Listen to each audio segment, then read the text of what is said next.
Elon Musk left his lane and in the process collided in a head-on collision with Donald Trump.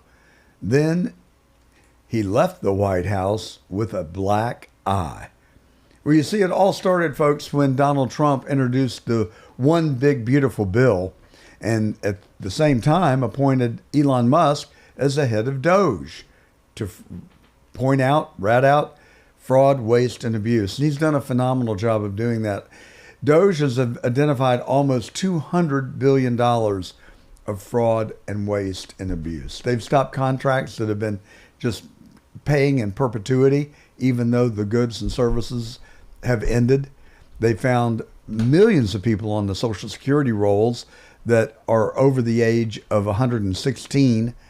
It's not clear whether those people received benefits, but it's not clear that people did not.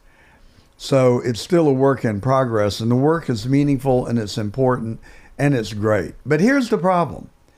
Musk decided that he did not like the One Big Beautiful Bill, and I get it.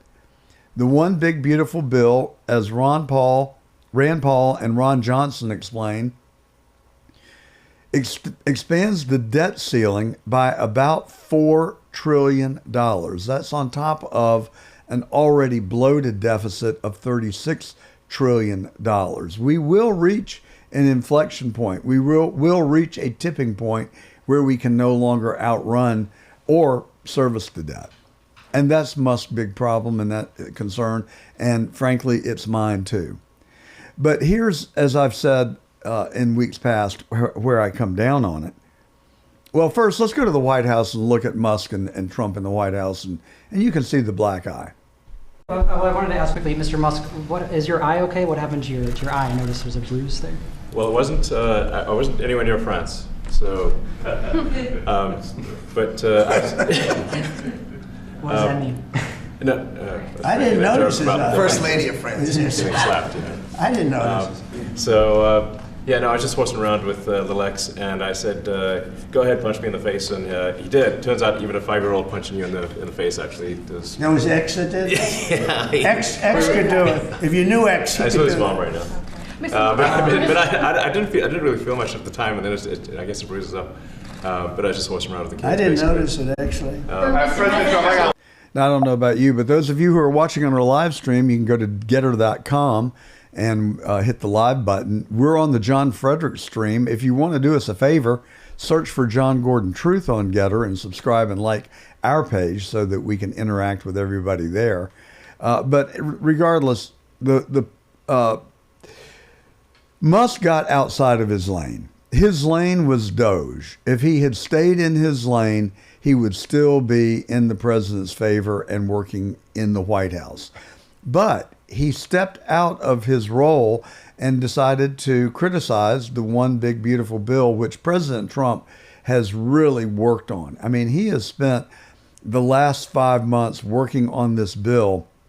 And as I've cautioned, you've got to look at this as just one piece of a big, complicated puzzle.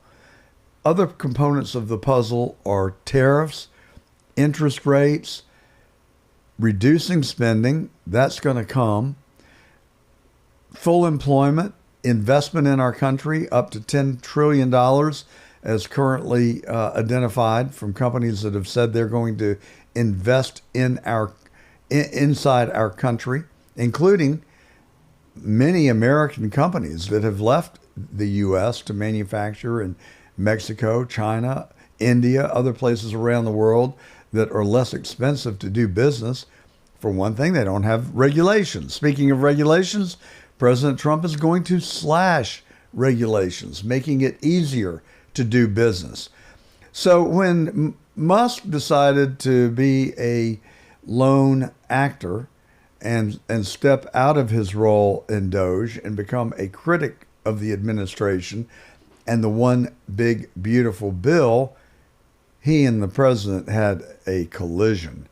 They really got very nasty towards one another. We covered it last week on The Truth. But now they're trying to mend fences. Elon has apologized. He said, I got out of control. I said things I regret. and I wish that I hadn't. President Trump has not yet responded in kind, but we think that he will soften over time because, don't forget, Elon donated $250 million to the Republican victory in November of 2024. That's significant. And Trump would like to have him inside the tent, but he can't be there as a government special employee while at the same time criticizing the administration. You can criticize behind closed doors, which is what he did.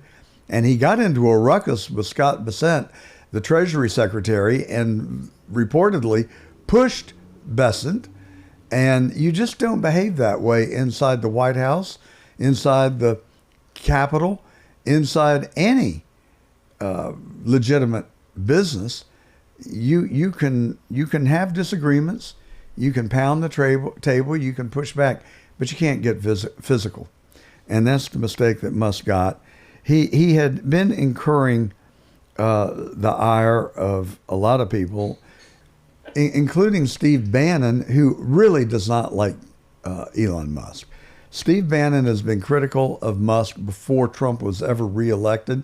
He does not like Musk's ties to China and the CCP. He infers a relationship with the CCP.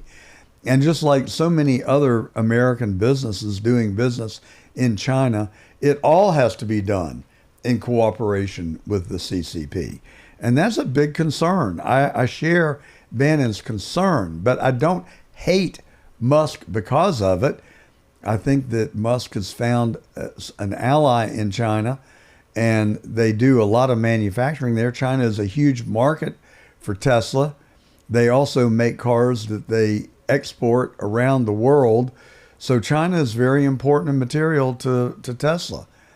But that's not a reason to hate Musk any more than you would hate Jamie Dimon, who has a presence in China with Morgan Stanley, or the president of Delta or Coca-Cola or any of the other myriad of companies that are doing business in China. And you don't do business in China, I say it again, without the knowledge and consent and partnership with the CCP. That's just the way the ball bounces. In the United States, you don't have to have that relationship with the government. You can just go get a business license and start doing business. In the heartland of America, you can even buy up valuable farmland around military bases. We don't have laws to stop it, but that's about to change, mark my word. But so Musk now is back at Tesla. That's a good thing for Tesla investors. And just in the next 10 days, you are going to see an autonomous vehicle driving without a driver on the streets of Austin, Texas. Mark my word, this will be a seminal point in the evolution of autonomous cars. It is going to blow Tesla up, I believe, in a good way. That stock has been on a tear for the last 2 or 3 weeks in anticipation of this date, June 22nd now, that the first unmanned robo-taxi will be on the streets of Austin. It will not be long before they have a large fleet in Austin. As the first rollout becomes successful and without accident or injury, they will continue to expand the fleet. I don't know that it's going to go real as smooth as we would like. As you know, I have a Tesla. I have autonomous driving. I use it every day. It's real good. It is real good, but it is not perfect.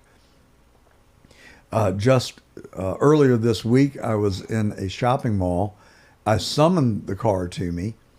I had parked going away from the mall, so all the lanes were, the lane that I was in left the mall.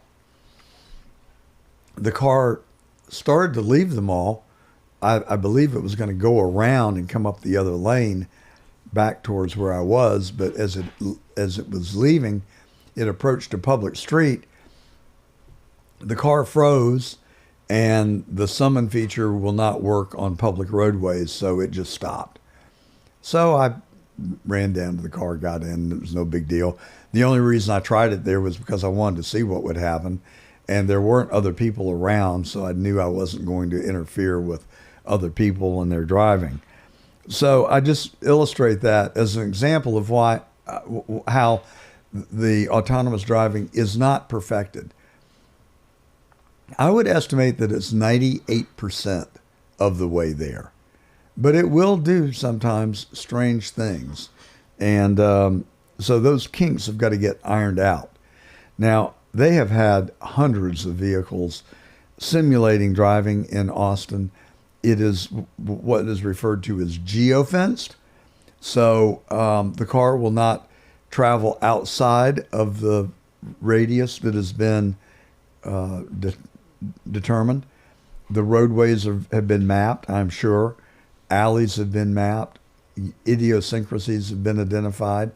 So I expect that it's going to go pretty smoothly, but I also suspect that there will be some speed bumps, and I suspect the mainstream media will blow them out of proportion and say how this car is not ready for prime time. But as far as I'm concerned, it can, in some places, it drives better than I do. I was coming back from Miami the other day, and I wanted to stop and have dinner in Fort Lauderdale. My wife was looking for the restaurant on her iPhone that we wanted to go to. She gave it to me and told me how to get there. And so I didn't have time to change the destination in the autopilot. So I just took it off autopilot. I was going to drive there by myself manually. But when I got to a V or a Y rather in the interstate, one went right, one went left. I made a mistake to go left, and that actually took me about 6 miles out of my way. It actually took me towards the Florida Turnpike. My wife said, "Oh, to heck with it, let's just go home and have dinner in West Palm Beach." So had I been on the autopilot, it would have made the turn correctly, because I was looking at it on the map. I was just confused. But anyway, it will take some getting used to as a passenger. You know, you just completely relinquish control. So it's quite a marvel, and I just cannot wait for the 22nd to get here and see how well it performs. And I think the robo-taxi is coming to a city near you in the very near future. Maybe not this year, but most definitely in 2026. All right.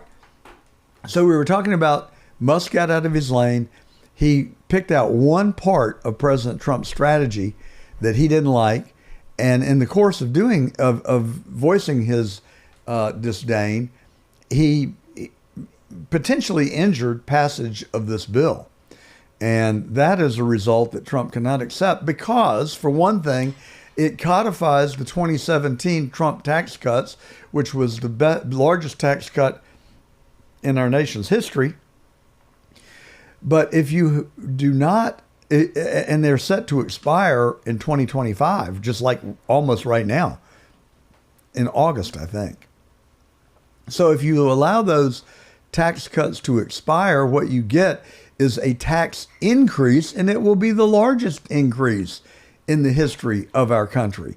So that's a result that none of us can afford. That would send our economy into a steep spiral, nosedive spiral. That can't happen. I think if that were the inevitable, that the Congress would step in and extend those tax cuts until a more comprehensive bill can be agreed to. But I believe the one big beautiful bill is going to get passed. We're not there yet. It's going to continue to be messy, but I do sense that progress is being made. But another part of Trump's rebuilding our nation's economy was unveiled in the White House this week, and they're called Trump accounts. And this is really exciting, folks, because if any of you, I'm sure many of you, have followed Warren Buffett and his teachings, and he talks incessantly about the compounding phenomenon of growing your money if you save it and invest it wisely.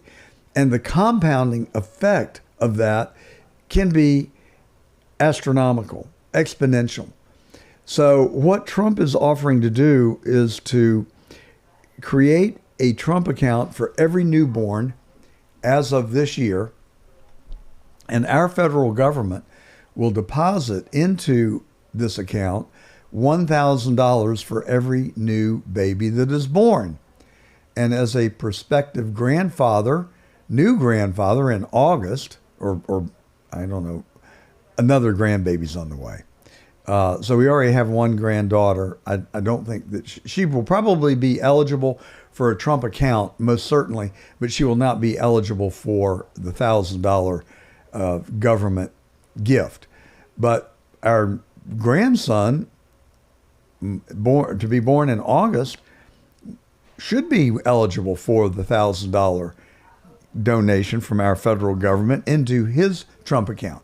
But more significantly, moms, dads, and grandparents, aunts and uncles, friends, relatives, or just complete strangers can give any child a donation up to a certain amount into their Trump account.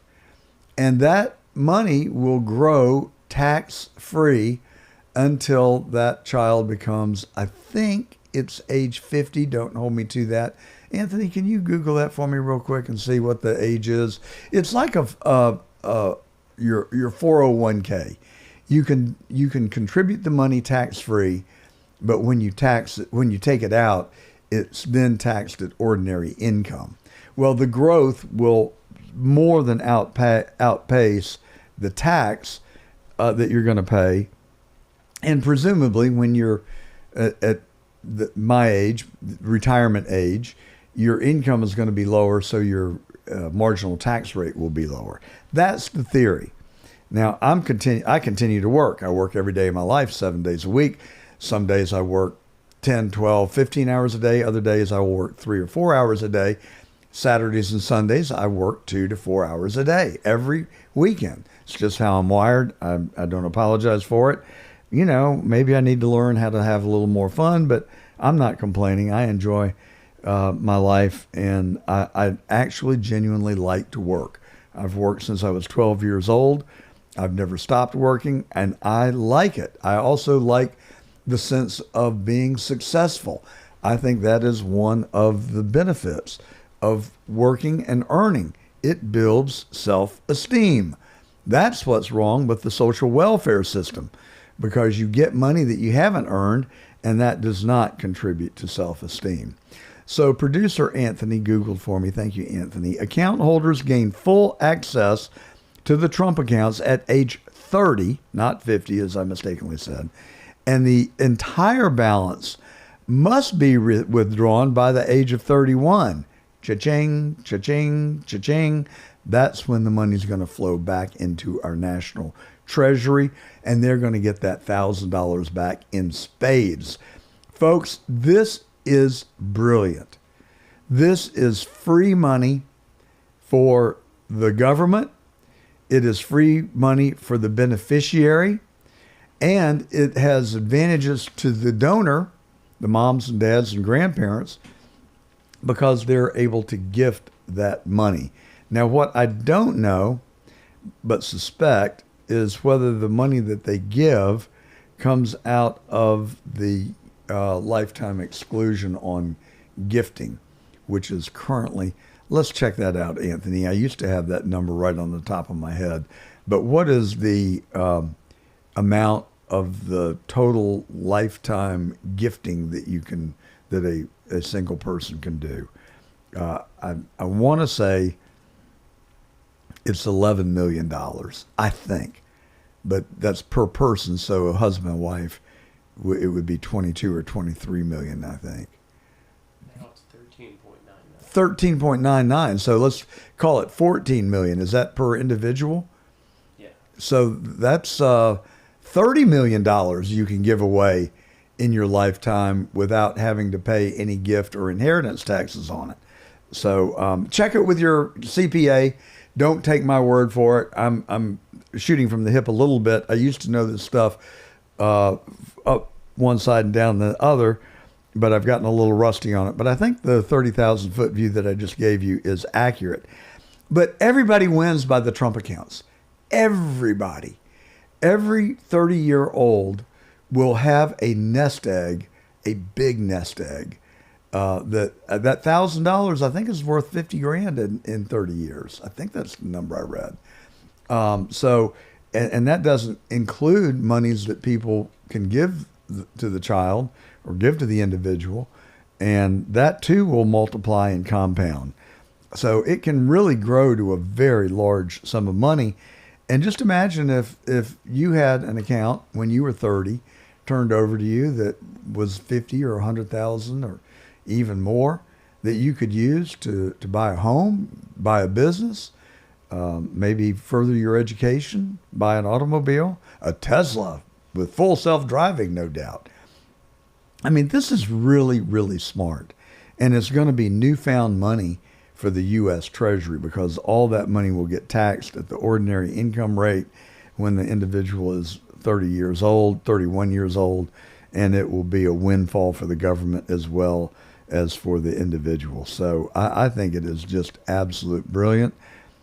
I don't know who came up with it, but it's going to be a good plan. So I'm just saying, folks, that's just one component of this complicated Rubik's Cube where President Trump is remaking the U.S. economy.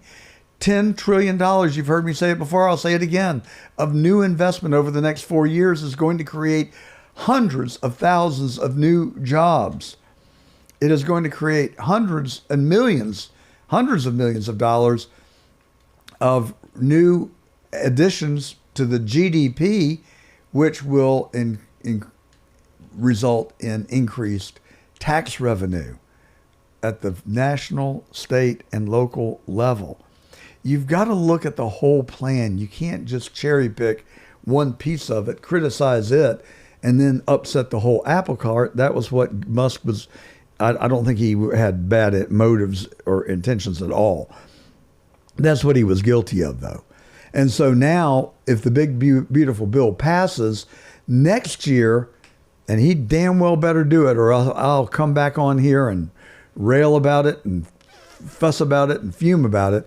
We better get some serious spending reductions and spending discipline. There is none. And I think a big part of that is because half the Congress are a bunch of idiots that don't understand basic economics. They probably don't know how to balance their own checkbook, let alone the federal government's. And that's the problem we've got.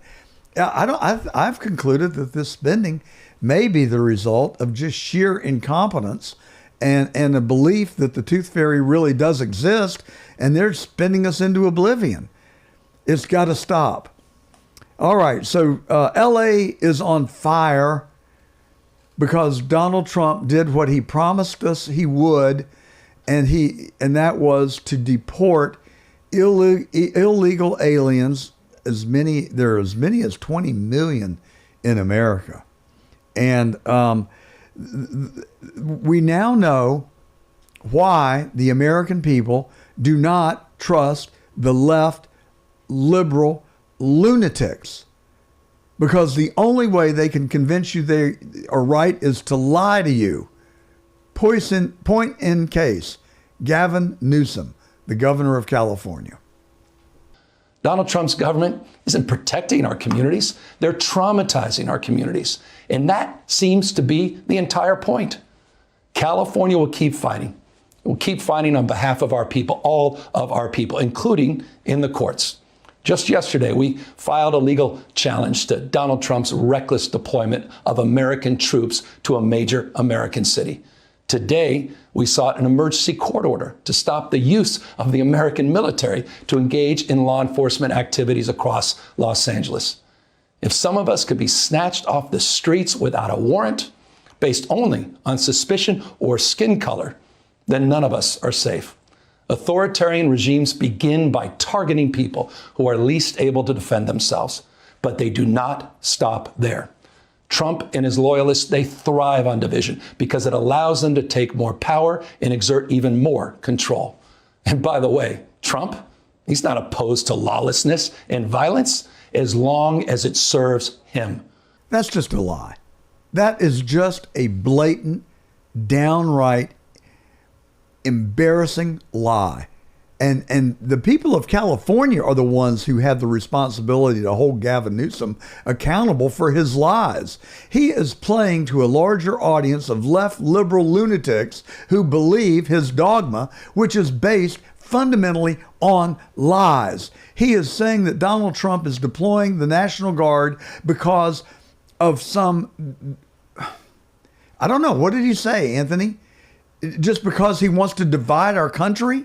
And he's doing it based on the color of someone's skin? It's a lie. He's doing it because he's going after illegals who have come into this country and committed murder, rape, robbery, and other serious felonies. Get real. I wish I could say what I really want to say, but I would violate the rules of the Federal Communications Commission, and John Fredericks would kick me off the air. That would be a shame. So I'm not going to say it. But this guy is a piece, fill in the blanks. And I'm sick of it. I am so sick of it, I don't know what to do. This country is being torn apart, not by Donald Trump. He's actually trying to put it back together. It's being torn apart by pieces like Gavin Newsom, who lie to the American people and say that Donald Trump is trying to divide us and going after people based on the color of their skin. You couldn't be more wrong. He is going after the people who have savagely, and I mean savagely, murdered, mauled, raped, abused, burglarized American citizens. They have been totally consistent. Now, look, did that guy get swept up in a raid that got sent back to Nicaragua? Was it Nicaragua, Venezuela, wherever that horrible prison is that they send people? CCOT? El Salvador? My South American geography is not so good. Anyhow, yeah, there are going to be some casualties, unintentional, but they will be corrected. They should be corrected. That guy got brought back to the United States. He is awaiting his deportation hearing as we speak. It will be an exercise in futility because he will go straight back to El Salvador and CCOT. He would have been better off to have lived in obscurity, and maybe he could have gotten an early release or something. Now he probably never will be because he's now a political figure in this country and in El Salvador, no doubt. But here's what Speaker Johnson had to say about Gavin Newsom. We talked a lot this morning about what's happening in Los Angeles because it is such a great exhibit to show what is happening. A picture's worth 10,000 words, of course. You know, while the rioters have been burning police cars and looting storefronts and physically assaulting law enforcement officers, it's important to remember how we got to this point, to this level of chaos, because this didn't happen overnight. 4 quick points to make us all remember. You know, we're in a busy news cycle and people sometimes forget the facts, but the Biden administration welcomed maybe as many as 20 million illegal aliens across that border and into our country in a 4-year period. Sanctuary states like California rolled out the welcome mat. They embraced it. They offered aliens protection from federal law enforcement. Think of it. They're on the wrong side of the law. And they provided them with health care and housing and taxpayer-funded benefits. It's truly almost unbelievable, incredible what these Democrat leaders of these cities and states have done. President Trump delivered on an ironclad mandate from the American people. And just as we said throughout the entire Biden administration disaster, the law always allowed the president to stop it. And President Trump did it with bold visionary leadership. He stopped the invasion of our country, and he engaged in the largest mass deportation effort in U.S. history. We're in the midst of that right now. Rioters, acting on the words of politicians like AOC and Hakeem Jeffries, are trying to stop this effort by burning storefronts and endangering the lives of patriotic law enforcement officers. All right, so I think Mike Johnson summed it up beautifully, frankly. I mean, the Democrats, Joe Biden and his administration, and the Democrats working in sync with one another, opened our southern borders. Why? Because they wanted to bring in illegals who they could then finagle away to vote. Because it's the only salvation they've got. If they can't cheat, if they can't do it any other way, they will just bring in a whole new class of people that will vote for the Democrats and protect their power. And it has not worked. It's not going to work. And President Trump is enforcing the laws of this country. If anybody should have requested the National Guard, it should have been Gavin Newsom. He's the governor of California. Why didn't he call up the National Guard? Why did he not place a phone call to the White House and say, hey, we have got hundreds, thousands of rioters in LA. They're rioting, they're burning, they're looting, they're hurling projectiles and cinder blocks at policemen. They're burning up Waymo cars. I don't know why they're picking on Waymo. Thank God it's not Musk for a change. But anyway, they're engaged in lawlessness. They're putting people's lives at risk. Yet here's what we are told to believe. All right, when Democrats aren't blaming President Trump for the anti-ICE chaos in America's cities, party leaders are trying to deny anything bad is even happening. Take a listen to Maxine Waters here. Nobody was shot. Nobody was killed. Get it in your head. Don't think that somehow, because they called out the National Guard, there was violence. There was no violence. And Hillary Clinton decided to add her 2 cents, writing, California Governor Newsom didn't request the National Guard be deployed to his state following peaceful demonstrations. Trump sent them anyway. It's the first time in 60 years a president has made that choice. Trump's goal isn't to keep Californians safe. His goal is to cause chaos because chaos is good for Trump. Hillary has since turned off the comments on that post, if that's an indication of how it was received. Yeah, they weren't very receptive to that point, the people on the Twitters. I mean, it is just, I mean, I'm speechless, really. Do the Democrats not have any more self-awareness than what they're displaying? I mean, they have lost the House, the Senate, and the White House, and they're losing most legal battles now because the American people are not stupid. Now, I think the American people actually used to be poorly informed. When the mainstream media was in charge and the sole source of your news, we were hand-fed exactly what they wanted to tell us. And that's a habit that we're seeing the Democrats continue to hearken back on. They think that they can tell us that black is white and we'll believe it, that white is black and we'll believe it. Now we have the opportunity to actually see for ourselves.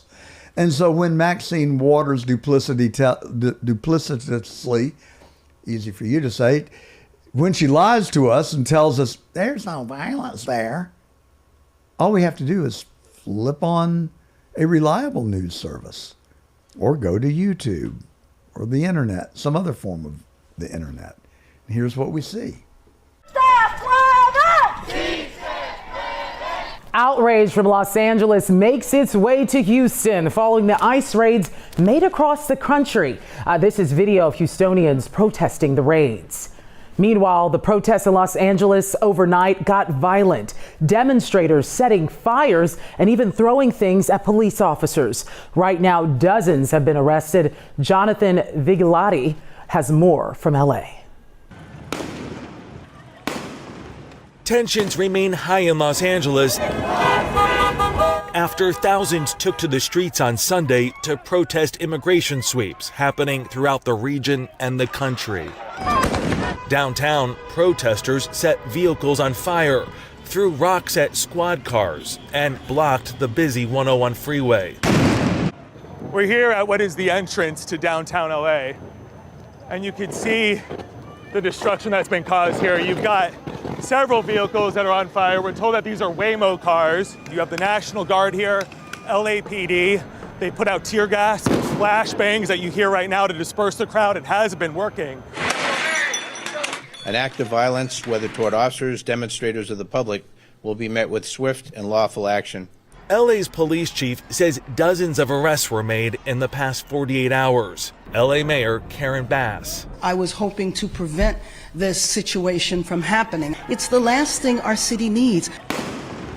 The latest escalation point, President Trump's deployment of 2,000 National Guard troops to LA against the wishes of city and state leaders, including California Governor Gavin Newsom, who accused the president of, quote, trying to manufacture a crisis to create chaos. Trump denied those claims. There was a lot of violence there. There was a lot of violence, and it could have gotten much worse. And you have an incompetent governor. Well, we're going to have troops everywhere. We're not going to let this happen to our country. We're not going to let our country be torn apart. Oh, boy. So, they're blaming everybody but themselves. They're the ones who created a sanctuary city in Los Angeles. ICE came to deport criminals who had entered our country illegally, and so a riot broke out. Now, I lived through the 60s civil rights riots. I remember famously the riots that occurred in Detroit when I was just a kid, and in Chicago, and in Birmingham, with the National Guard being deployed in full military uniforms, armed uniforms. And I remember the Vietnam protests that occurred all over the country. And I recall one of the darkest days in America's history when the National Guard fired on students at Kent State protesting the Vietnam War. And I believe that 5 students died that day.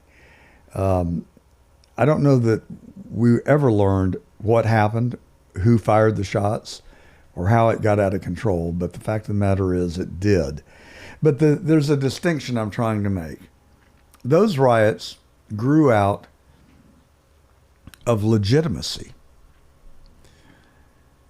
African Americans and right-thinking white people in this country felt that discrimination was wrong, and they protested at the encouragement and the direction of Martin Luther King Jr. and his followers. And Martin Luther King was arrested for protesting, but he was never arrested for violently protesting. Protests have a place in a democracy. And I am certainly sympathetic to people who are mistreated, or whose voices are not heard, who feel the need to protest in order to gain attention for their cause. And that's what the civil rights movement was. And my recollection is that those protests were nonviolent. The only time that violence occurred was when the KKK came out to push back on the protest, and then some violence erupted, but never anything like that I can remember. Never anything like what we're witnessing in LA right now. And the Vietnam protests were mostly peaceful. They were mostly college students. Some of our younger listeners don't remember hippies, but they were mostly hippies, a lot of hippies, who smoked weed before it was legal. And they were, for the most part, pretty chill folk. They're probably stoned, a lot of them. But the fact of the matter is that for a long period of time, protests against the Vietnam War were part of our nation's culture. It was every day. And the same protests didn't continue, but different protests continued for a long time, years. I remember there is a famous scene of Richard Nixon. And Nixon really, he inherited the Vietnam War, and it was visibly painful for him. And he agonized over it. He also escalated it in his mind in an attempt to bring it to an end, because the fact of the matter is the American military was never in Vietnam to win. I don't know what we were in Vietnam for. Ostensibly, we were there to stop the spread of communism, but no one ever believed that the actions supported an intention to win the war. So that's a subject for another day. But the point that I'm trying to make is that protests are a part of our country, and I'm okay with it when the cause justifies bringing attention to something that is wrong. That's legit, but they're peaceful. Now, in LA, what we're seeing is protesters getting out of automobiles.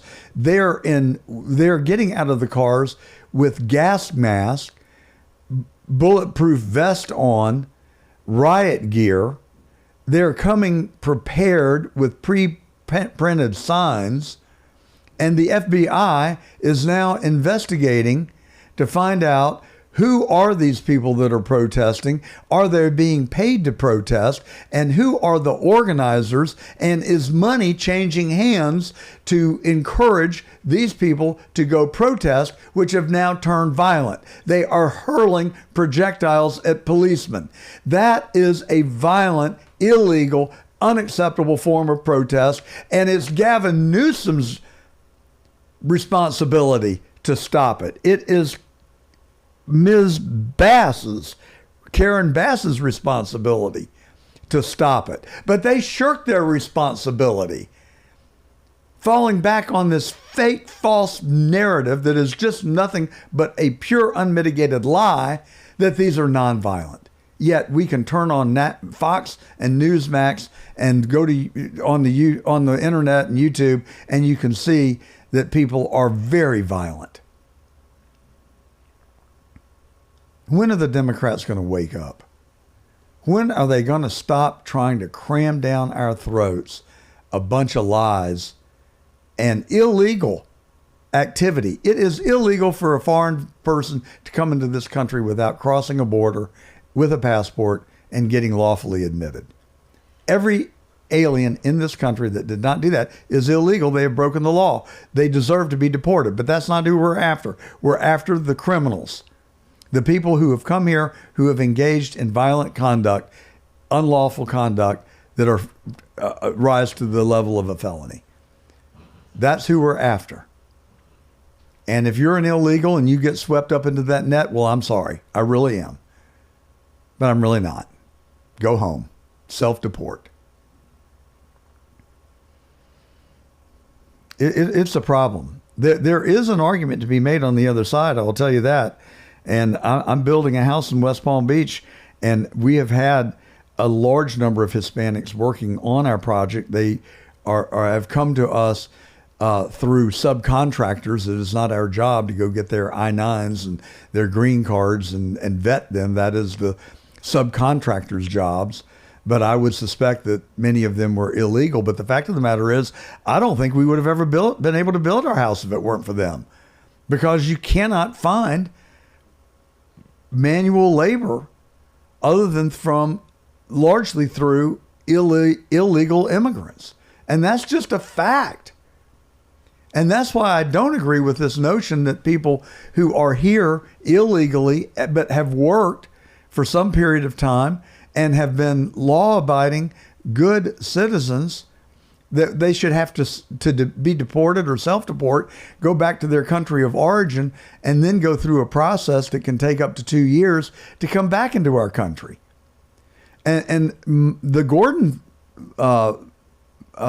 philosophy and method would be, instead of going to all the expense and going to putting the country through this turmoil, that we beat the Democrats at their own game. The Gordon method would be to have those people report to an immigration facility in the United States. We could set them up in major cities throughout the United States. Maybe we'd put them next to passport offices. I don't know. Put them at the fairgrounds in major cities where the fairgrounds aren't being used. And we invite people to come there, register, give us your name and address, get you some sort of documentation, and let you apply for entry into the United States while you're here. But if you're denied, you have to go home. We'll put you on the plane and give you the $1,000. I don't know. But you know, here's a point that I think is legitimate. Okay, these people did not come here totally They didn't come here without an invitation, okay? The then president, the illegitimate president of the United States, i.e. Joe Biden, invited them here. They opened the doors. They made it known that people were invited into this country. That was the head of our government doing that. Now we got a new head of the government, and you can just wave a magic wand, wash the windshield with one swipe, and say everybody's got to leave. Well, what about the people who came here 5 years ago now, or 4.5 years ago, and they haven't broken any laws, and they have been law-abiding, and now they've maybe met a girl and married her and had a child? Is it really humanitarian to send them all back just in one fell swoop? Frankly, I don't think so. And shame on the people who allowed Joe Biden to occupy the White House. If you want to trace it back to somebody, to the people that are responsible for this, it really goes directly back to them. Who would I be talking about? How about Bill Barr? Oh, we've looked into the election. There's nothing to see there. And it was just a lie. I know of an individual that was very high in the Department of Justice. He told me that he personally witnessed an individual going into Bill Barr's office with documentation and evidence of election fraud in Pennsylvania. Barr said he would look into it. The local election people said no one ever came. So he lied. And the sad part about it is that I really liked him up until that point. I don't know who all the actors were. Obviously, Joe Biden and Jill Biden, and I mean, I'd have to throw Brad Raffensperger in Georgia in that category, because he said it was the safest, most honest election we've ever had. Lie. Those are the people who should be accountable for the disaster and the crisis that we've got, but it was self-inflicted, and it was self-inflicted because of the leadership of our country and the people who enabled an illegitimate president to open the southern border. So what are we going to do? We're going to do what we always do, and that's go straight to and punish the victim. So there's got to be a balance. There's got to be a reason. And this thought process is an evolving one in my mind. So, several months ago, I may have said, hell yeah, throw them all out. But then as I thought about it, and I've thought about people with whom I've crossed paths with, who may or may not be here illegally, but probably illegally, that have worked on my house, I don't feel good about just rounding them up and sending them back. We invited them here. And now we're going to uninvite them and tell them that they've got to leave. Even though they've committed no crimes, they've been law-abiding, hardworking. So I'm just saying, I think we've all got to come together and figure this out together. And but what Trump is doing right now in Los Angeles is what needs to be done in every sanctuary city in America, or any city in America where there are illegals who have come here and committed crimes. They don't get the benefit of a United States trial. If there is more than reasonable suspicion, if there are eyewitnesses, if there is more than probable cause, if there's hard evidence that that person committed a crime in this country, put them on the bus, load them up, send them home. Period. End of paragraph. Hard stop. Gavin Newsom, get real. Maxine Waters, get real. I wish Maxine Waters would leave the American stage. She serves no useful purpose. She really speaks for no one other than people who believe her lies, who innocently probably believe her lies. And people like her. AOC. Now, AOC is smart. I give her no pass at all. And Elizabeth Warren, Pocahontas, she's smart. She doesn't get a pass. Nancy Pelosi, Adam Schiff, Adam Kinzinger, Hakeem Jeffries, they're smart. And that's our loss, because they're smart liars. They know how to trick and fool and deceive people. And that's bad for our democracy. That's bad for our country. I have no regard for those people that I just mentioned. I just don't. I don't hate them. I try not to hate anybody. But I have a very strong dislike towards those people because they just compulsively lie. And they're doing it for their own political devices. This is the truth. I'm John Gordon. I've told you the truth today. We've got one more thing I need to cover in the monologue here. We've got some great guests coming up too. Don't leave us. Oh, by the way, if you heard our clips that we were playing but you couldn't see it, that's because you're not on YouTube or Getter or Rumble, X, Facebook. You can go there and watch us. Now, if you're on Getter, you're probably watching us on the John Fredericks feed. If you would go over and search for The Truth, John Gordon Truth on Getter, you'll get to our page. And if you subscribe to it, we can start live streaming there, which is what I'd like to do, because we're going to start live streaming throughout the week. And I'd like to be able to get in touch with you and to engage with you. So please, if you are on one of those live feeds, like Getter in particular, just go to the search bar and look for John Gordon Truth. It'll come up, and subscribe. We need 100 of you to do that. We got thousands on Getter right now, but you're on the John Fredericks feed. I love John Fredericks. We're partners in crime here, partners in doing good. But I would like to get you to come over to the John Gordon Truth page so that we can notify you when we're going to put out podcasts throughout the week that are not on the John Fredericks feed. So do me that favor if you would. Subscribe, like us if you do, and we'll give you a lot of good content in the days and weeks to come as we start to post more regularly throughout the week. All right, we got one more clip left. I want to play this. I want you to pay attention to it. It is alarming. It is concerning, and I'm going to make a bold statement when it's done. Here is the latest attack on our country by China. To say the least. The feds arrest a third Chinese national for allegedly smuggling biological materials into the United States and making false statements about it. According to the DOJ, the suspect is a PhD student in Wuhan. They say she sent 4 packages containing the concealed materials to a laboratory at the University of Michigan. Joining us now is Fox News contributor Andy McCarthy, a former assistant U.S. attorney. And I want to run by what a current U.S. attorney said about all of this. This is Jerome F. Gorgon Jr.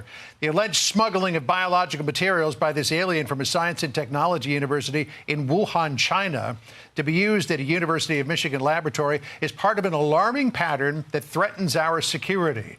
The American taxpayer should not be underwriting a PRC-based smuggling operation at one of our crucial public institutions. So, folks, this is alarming. This is these are 3 Chinese nationals who are attending school and doing research at the University of Michigan, and they have smuggled in this fungus that has the potential to wipe out corn, wheat, and soybeans. That is our food supply. And it spreads as rapidly, I guess, as COVID. That's the insinuation and the inference that people are making. So I have wondered and thought a lot about COVID. As many of you know, I lost 8 friends to COVID. 2 of the friends were in really good health. And they took the booster, and both of them had strokes. And within a matter of weeks, they perished. I don't think I've verbalized it here, but I have wondered here and continue to wonder whether the COVID pandemic was by accident or was it intentional? And we've had on some guests that we posed that question to. I have been reluctant to voice my instinct until today. Smuggling an illegal virus into our country that has the potential to wipe out our food supply is an overt act of aggression against our country. It came here from China. We don't know the origins. We don't know enough about it to be able to say that this was an act of the Chinese government. But obviously, that is the supposition. I think we're under attack. I've made no bones about that. I think we're at war. Every living American needs to stand up and take notice, be vigilant, and let your voice be heard. Our leaders have got to stop and prevent China from coming into this nation and waging war. 300,000 acres of farmland proximate to military bases, I think in 17 states, not sure, a lot of states. Police offices in New York, Houston, LA, 6 of them in total, I believe. Chinese police precincts in our country. What in the hell is going on? A COVID vaccine or a COVID pandemic that we know came from a laboratory in Wuhan, that was being funded by our own Anthony Fauci through his position at the NIH. 150,000 Chinese military-aged men who came across our southern border have now found a place to live inside the country. I think we've got 150,000 potential members of the Chinese Communist Party and Communist China military in our country. We better wake up. Our leaders better wake up. And we've got to stop it. I would be in favor of deporting every illegal Chinese person in our country. They don't need due process. They don't need to have violated any laws. If they came here illegally, they need to leave. I think we need to identify every single student here from China, and we need to investigate them to determine whether they are here legitimately or whether they have other purposes. It is a national crisis. Christopher Wray, the former head of the FBI, of whom I am not a big fan, said before the United States Congress that China is the biggest threat that we have to this country. It is later than we think. We better stand up and take notice. But this last incident of 3 college people at the University of Michigan intentionally and surreptitiously trying to smuggle a fungus into our country that could decimate our food supply is a flagrant act of aggression, I believe. It needs to be taken seriously. It needs to be addressed. All right, you're listening to The Truth. I'm John Gordon. Brought to you today by Perfect Circle Renewable Energy. They're located in Atlanta. They help keep restaurants going. They're a restaurant services company. They will clean your grease traps, pick up your waste vegetable oil, provide deep cleaning to the front of the house and the back of the house. They keep the regulators off your back if you're a restaurant owner. Perfect Circle provides clean, reliable service with excellent customer service. They've got a 24-hour-a-day manned customer service line, and they provide emergency services to restaurants as well if they are having a problem with their grease trap and they need to get it serviced. Perfect Circle Renewable Energy, founded in 2009, has been serving Atlanta restaurants and the greater metropolitan Atlanta area ever since. Look them up, contact them by going to the World Wide Web, pcrenergy.com. PCRenergy.com. If you're a restaurant owner and you're tired of spotty, dirty, inconsistent, unfriendly service, give Perfect Circle a shout. We're also being brought to you by Bogey's Beef, the fastest growing provider of beef jerky in the U.S. They have carved out a special niche. Golfers in particular love Bogey's Beef. They'll eat it during a round of golf to get a little extra boost of energy. High in protein, low in carbohydrates. That beef is featured at Whistling Straits, Baker's Bay, Bandon Dunes, Sea Island, Georgia, golf courses, halfway houses, almost everywhere. If you are in Atlanta, you can pick it up at a Savvy Market, at the Country Store in Buckhead, or Tower Liquor Stores. I don't like beef jerky. I love Bogey's Beef and their beef jerky. They've got 3 flavors: regular, gnarly garlic, and then this some other kind. I can't remember the name of it, but it is really good beef jerky.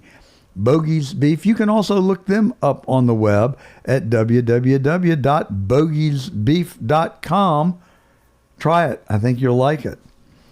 This is The Truth on the John Fredericks Radio Network. We come to you in 7 cities on 20 AM and FM radio stations every Saturday from noon to 2 on John Fredericks Radio Network as well. We're also on CDM Press on their 13 digital platforms. They believe in the truth. They live stream us on their platforms. And we are also on the World Wide Web, as you've heard me say repeatedly: Getter, Rumble, YouTube, Facebook, and X.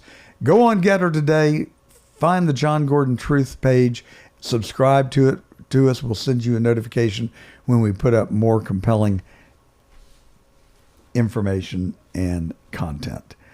John O'Connor is a lawyer. He is from just north of San Francisco.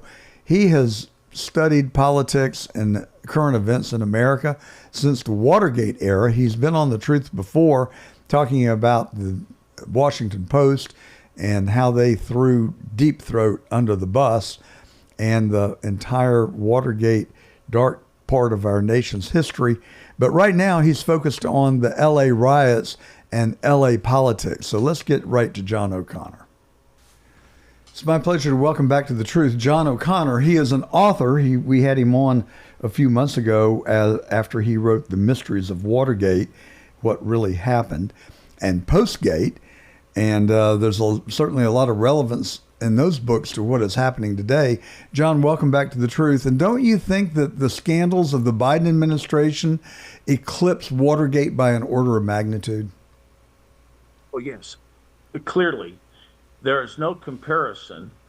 And the reason Biden-gate metastasized so much is because of a complicit media, because of a partisan media that really was in on the fraud. And that's in direct distinction. So we have 4 years of a disabled presidency and no one knows it, and it's not publicized, even though we in the public suspect that that was true all along, but there was no big outcry because of the media complicity. Whereas in Watergate, you had a very minor issue that was blown up by the media. So you have an oppositional media and you say, well, that was terrible what the Post did. They went too far and so forth. And I've written a lot about that. Most people don't understand how much it was blown out of proportion. But at least we have our autoimmune system working perhaps overtime in Watergate. But now what happens is when the shoe's on the other foot and there's someone on the left side of the political spectrum and the entire country is being defrauded, we don't have a real government because we don't have a real president, and now the media stands silent. So we're talking about, in both scandals, the media being the key player, and the contrast is just absurd. And again, this is something that should be reported by the media, and the media should be reporting. The problem is they have to report on themselves. And we're seeing right now that even when you see these confessionals with Jake Tapper, they're not really confessionals. They're, their defense pleas to the judge at sentencing. Well, you and I are both cursed with the title of lawyer. They talk about the autopen as an abuse of someone's authority. It's really forgery, and it's really theft of the power of the presidency of the United States of America, is it not? And aren't we severely underestimating the severity of the crime that was committed? Well, yes, and more importantly, it won't get proven because Biden is too proud, and because he is demented. This is one of the problems. Because he is demented, he's going to say, "Oh no, I approved everything. I approved everything." Well, Mr. President, what did you approve? I mean, what were you approving when you signed this executive order? What was it about? What was the intention? I don't think he's capable of giving a responsive answer or one that makes any sense. What's the problem, John? I don't disagree with that. And you and I both know that he didn't authorize these things. But that being said, all we need to do is have puppet Biden, and this is the problem with having a puppet in. Now the puppet says, "Oh no, I mean, I can't remember the details, but I authorized all this," even if just a nod of the head. Did this all the time. No, I was perfectly fine. Now, Sure. we know that's not true. I'm not fine today, but I was fine then, and it's written on a note card that the same person who used the autopen will give to him before he goes in to raise his hand and give his testimony. But I think that's right. But if we were really serious about holding people accountable, the FBI would go in and investigate, and they would start questioning in separate rooms members of the president's team that worked in the White House, and under penalty of perjury and serious jail time, they would ask people who used the autopen, who had access to it, what was their state of mind, and where was the president when it was done, and what conversations did he have. And I would imagine that, the recordings that undid Nixon could perhaps be present to shed light on the approval or lack thereof of the use of the autopen, wouldn't you think? Well, yeah, except for, here's the problem. There's probably no recordings, no Oval Office recordings. And so what you need is an insider to say that happened, that he did it without Biden really knowing about it, or that people talked about it. So you're going to need some honest insider. Now, during the last 4 years, insiders may have confided to third parties about what was happening. And then if you have that, then you can go back, put the official on the grill and say, "We're told this by your confidant. Is this true?" And if the person says no, then maybe you've got them on perjury, so they have to tell the truth. So you got to work it that way. But it's going to be a really tough lift, and because you're in a situation where you've got a guy that's demented, so he may well let me put my defense hat on. He may well have just gone along and felt that he understood the issue and said, "Yeah, you can do that," and he has no idea what the assistant is telling him happened. He may well have approved things without knowing what the hell was going on. Well, my point is that he spent the last month of his administration in Rehoboth. He wasn't even in the White House, according to what I've read. So people had to know that the autopen was being used at a ever rapid rate, to at least to have issued the thousands of pardons that he issued. And there've got to be witnesses and people that you could put under oath and question that would have to really tell the truth or face the consequence of jail time. I would think. I guess my real point is that is government ever going to be held accountable for its misdeeds? Well, that's the problem. And the people that's that the work in problem, John. government. And I don't want to listen. I wish it were so that it was going to be easy to prosecute this, because you and I both know, and common sense tells everybody that's watching this show that that's what likely happened. But I've done a lot of criminal prosecutions in my day, and I understand what criminal defense lawyers do. And this one is an acquittal, because you'll get somebody to say, "Oh yeah, we know Biden, we would bring these through Biden, and he'd just give us a good old nod of the head and say, yeah, we're doing that. I went through all these pardons with him. Now, here's where I think we ought to go, John, on these pardons. I think you are going to find, I would be stunned, you could knock me over with a feather if these people weren't getting big money for the pardons. Follow the money. Yeah, and so I think you can probably get some corruption charges on people who took money for pardons. And in so doing, as part of the deal, you can squeeze these folks to rat out the other people. You need somebody like that you can squeeze. And I think if you find somebody with some good payments in their bank account, you can then also get the people who are procuring the pardons. It might be a lawyer, might be somebody else that will, again, squeal in order to keep their law license. And maybe you can go there and at least get the whole pardon thing down on paper. And I think we'll find that, hey, look, it may well be that you sell a pardon and then you go to Biden one day and go through 100 names, or you go through his assistant and you say, well, the assistant says he has power, that he spoke to Biden. Here are the 100 names I want you to give to Biden, A, B, C, D, E, F, G. Gosh, the assistant then told me they were all approved. And now Biden can't remember whether he did or he didn't. So you can't establish a criminal intent. I got several things I want to talk to you about. I'm going to move us along. I'm not trying to be rude to you, but I want to talk about so much. We've got so little time. You're in California, just north of San Francisco. What is that, 4 hours from LA, 5 by car? Well, you can get down there in 5, yep. So LA appears to be on fire. I don't know whether that's just what we're being shown and it leaves that impression, but Maxine Waters has the gall to go on national television and say, oh, these are peaceful riots. These are peaceful people exercising their freedom of speech.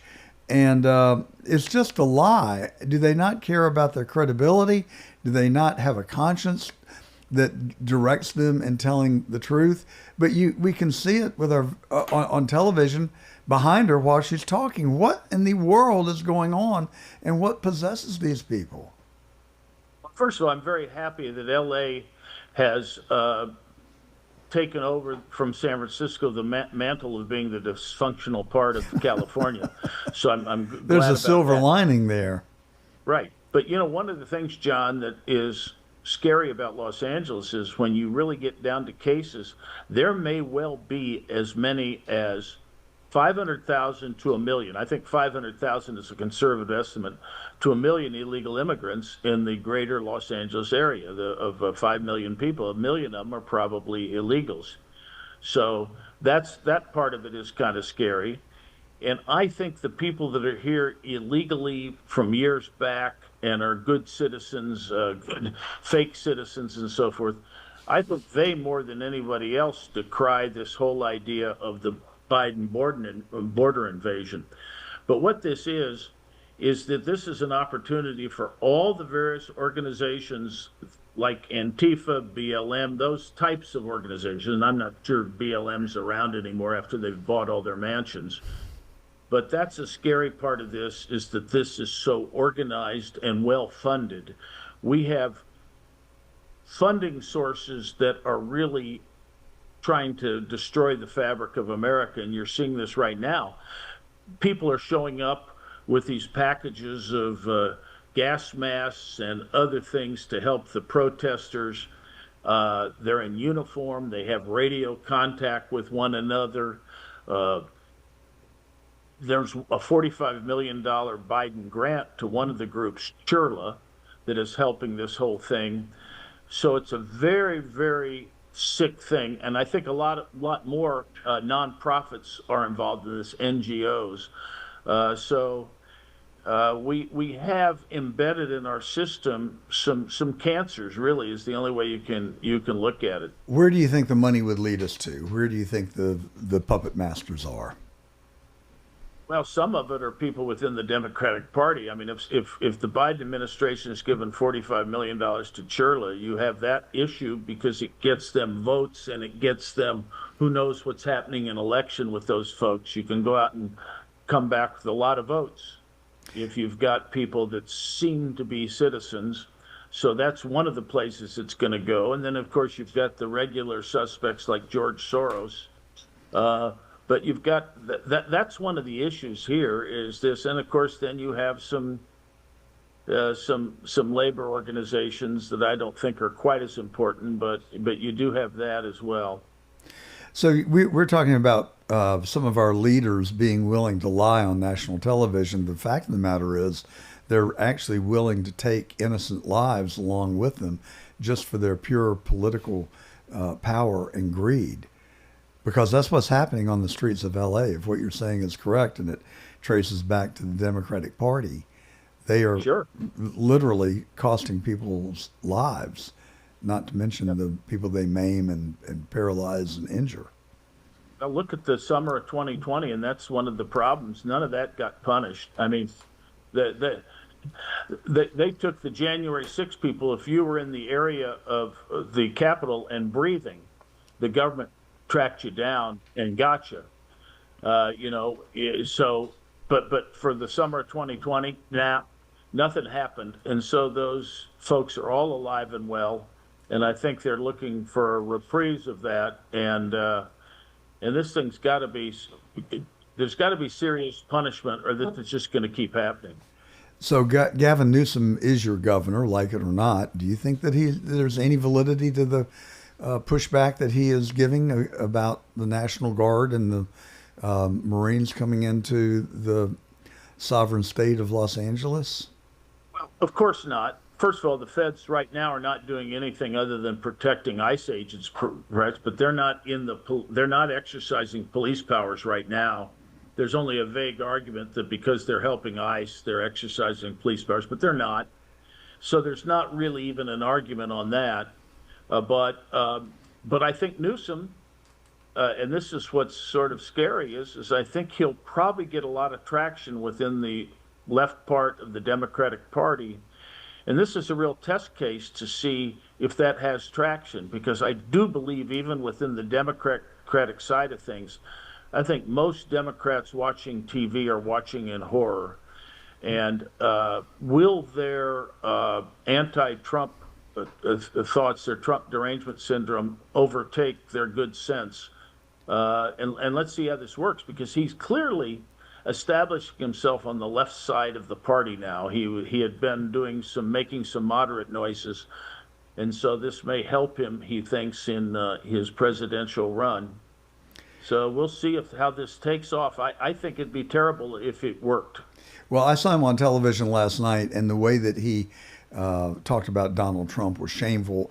I could have mistakenly thought that I was listening to Letitia James. It was the same, spewing the same kind of hate and rhetoric that she did when she was running for Attorney General in New York. In the minute that remains, you've discovered that the FBI has some place that it's, well, you didn't discover it, but you are helping to reveal it, that the FBI has a special place that they can hide documents that don't get noticed in Freedom for Information Act requests and otherwise are not discoverable by other law enforcement agencies or people who have subpoena power. That's right. I believe John Durham in his Russiagate investigation didn't know that it's a tranche of documents within the FBI's Sentinel system, that's their information system, that has a portion of their system no one knows existed, no one knew existed. So if you do a search query, it's called prohibited access.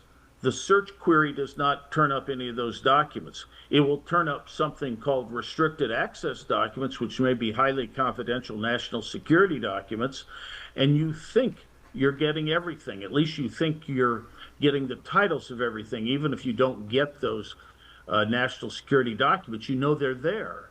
But what happens is there's a big tranche of things that no one knows are there except for a few people within the FBI. I think Congress doesn't know about it in all their investigations. I don't think John Durham knew about it in the Russiagate investigation.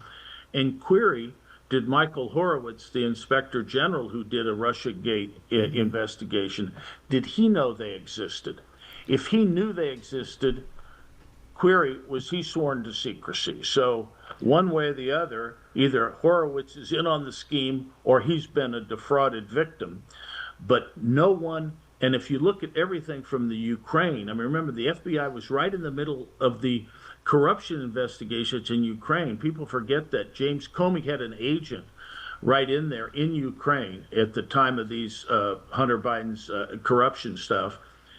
You go to Russiagate, you go to Hunter Biden laptop, you go to the Seth Rich murder, and so forth. All of these things the FBI is involved in, all of them probably, there's only two explanations for documents in there. Either they're inculpatory of the FBI and its favored parties, such as Biden and Hillary Clinton, or the documents are exculpatory of its enemies like Trump.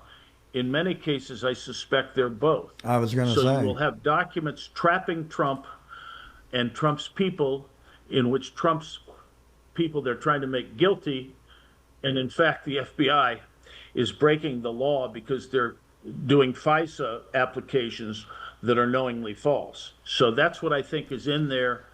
If we get to it, it will be a huge scandal. So now you know it, and I know it, and our listeners know it. Surely Kash Patel and Dan Bongino know it. Do they have the guts and the backbone to allow the American people to look behind the curtain finally? I'll say this about those two guys. I know them both, or at least I've talked to them both. They mean business. They're the real deals. They're not gonna act tough and then not do anything. They're gonna do something. So it will be a hard slog, because what's gonna happen is the FBI is gonna claim all these things that you're getting into are confidential, and therefore you can't publicize what we've been hiding.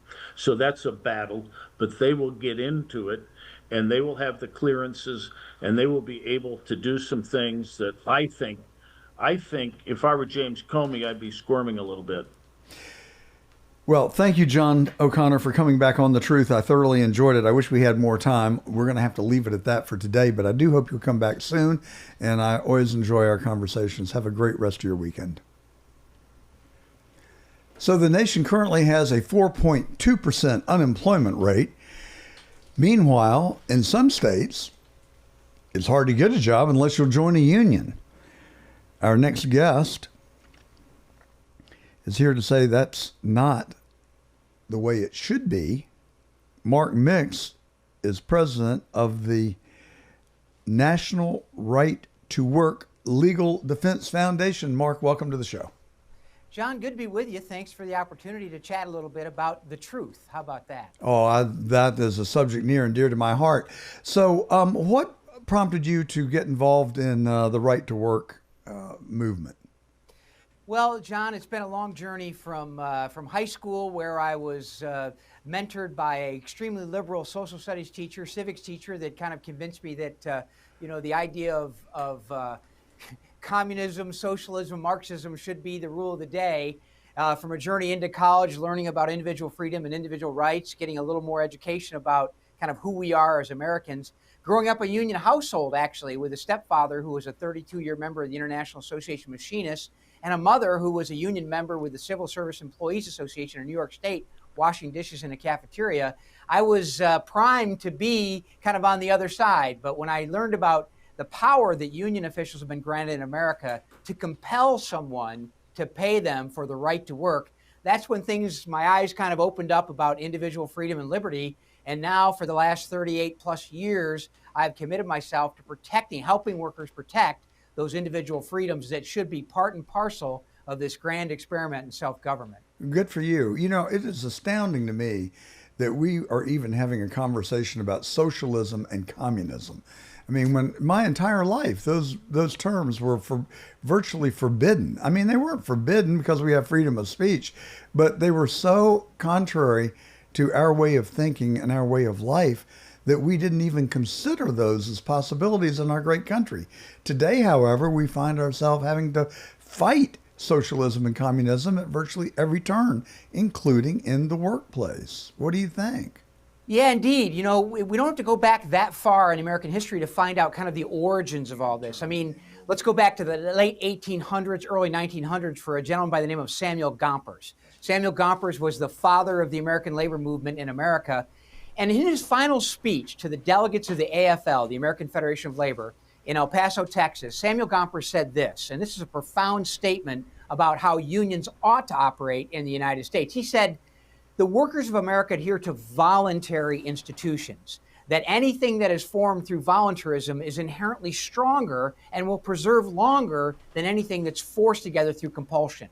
And Gompers was right about that. He was right about it then. The union movement, unfortunately, went to Congress back in the 1930s and said to the federal government, give us the power to compel ourselves, to compel people to join us and associate with us, and give us additionally the power to force them to pay money for that forced association, and we'll make things right in America.